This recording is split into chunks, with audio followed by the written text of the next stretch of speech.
John D. Rockefeller was a business titan whose name struck fear into the 19th century economy. He built an empire that would swallow the American market, crushing competitors and subduing governments until he became the world's first billionaire. But that terrifying wealth was born out of extreme poverty. He grew up in a crumbling house, wearing tattered clothes. His father, known locally as Devil Bill, lived a secret double life.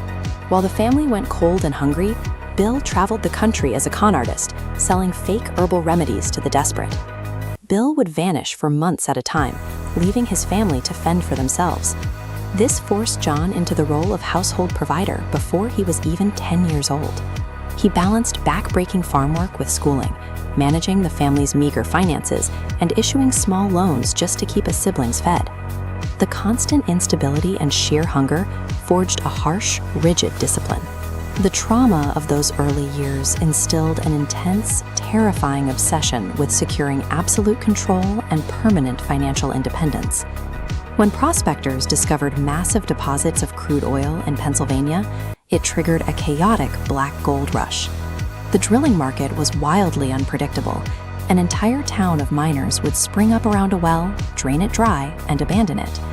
Because supply was so erratic, prices violently swung from $14 a barrel down to just 10 cents. Prospecting for oil was a massive gamble, and Rockefeller wanted a guarantee. He realized that raw crude oil was useless until it was refined and purified into kerosene. Instead of taking the high-risk gamble of drilling, he ignored the wells entirely and targeted the choke point, the refineries. By taking over the critical bottleneck, he tamed the chaos. You don't need to hunt for the oil if you own the only way to make that oil usable for the consumer. To dominate that choke point, Standard Oil secretly colluded with the nation's largest railroad companies. In exchange for a guaranteed massive flow of oil on their trains, Rockefeller secured shipping discounts as steep as 75% into selling their businesses to him for pennies on the dollar. He conquered the industry without needing to invent a superior product. He won by secretly manipulating the underlying transportation infrastructure that the entire market relied on. When the Pennsylvania Railroad finally realized how much leverage Rockefeller had, they tried to fight back by building their own oil refineries. Rockefeller retaliated immediately. He built a massive network of pipelines to transport his oil, cutting the railroads out of the business completely. This strategy achieved vertical integration, a phase of expansion known as the Octopus. Standard Oil bought up the land, the transport networks, the barrel manufacturers, and the retail storefronts, controlling every step of the supply chain. He was also highly adaptable. When massive deposits of foul-smelling skunk oil were discovered, he hired chemists to remove the sulfur, turning a worthless sludge into premium kerosene. Later, as early automobiles hit the streets, Standard Oil took gasoline, a highly toxic byproduct of the refining process, and cornered a massive new market by using it to fuel the combustion engines. Rockefeller even used an economic depression to buy up huge tracts of high-quality iron ore. This allowed him to wage a proxy war against the king of steel, Andrew Carnegie, forcing him into a highly lucrative, one-sided deal just to keep his steel mills running. Absolute market dominance requires mastering horizontal scale while simultaneously owning every vertical variable from raw material extraction to the final customer purchase.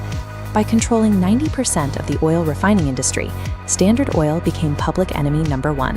Investigative journalist Ida Tarbell, whose own father had been bankrupted by Rockefeller, published a damning series of articles exposing his backroom deals and corporate espionage. Capitalizing on the public outrage, President Theodore Roosevelt mobilized the federal government and launched the largest antitrust lawsuit in American history against Standard Oil. In 1911, the Supreme Court dissolved the monopoly into 34 smaller companies. But because Rockefeller retained a quarter of the shares in every single one of those new fragments, the resulting stock boom actually tripled his net worth. The exact government punishment intended to destroy his empire officially crowned him the first billionaire in human history. Once retired, Rockefeller operated with a deep conviction that he was a soldier of God. He dedicated his remaining decades entirely to giving his unprecedented fortune away. He donated over $500 million, essentially inventing modern institutional charity. His foundations funded medical research that eradicated diseases like hookworm in the South. and built global education systems that are still active today.